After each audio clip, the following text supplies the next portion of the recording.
అసెంబ్లీలో వీడియోలు తీసి మార్ఫింగ్ చేయడంపై స్పీకర్ స్పందించారు. వీడియోలు పరిశీలించి కఠిన నిర్ణయం తీసుకుంటామని హెచ్చరించారు.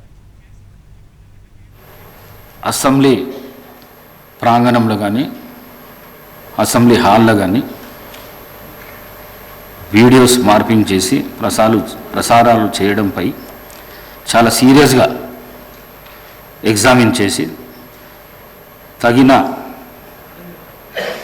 నిర్ణయం కఠినంగా తీసుకుంటామని ఈ సభాముఖంగా తెలియజేస్తారు. అసెంబ్లీలో వీడియోలు తీసి మార్ఫింగ్ చేయడంపై స్పీకర్ స్పందించారు. వీడియోలు పరిశీలించి కఠిన నిర్ణయం తీసుకుంటామని హెచ్చరించారు. అసెంబ్లీ ప్రాంగణంలో కానీ అసెంబ్లీ హాల్లో కానీ వీడియోస్ మార్పింగ్ చేసి ప్రసారాలు చేయడంపై చాలా సీరియస్గా ఎగ్జామిన్ చేసి తగిన నిర్ణయం కఠినంగా తీసుకుంటామని ఈ సభాముఖంగా తెలియజేస్తారు.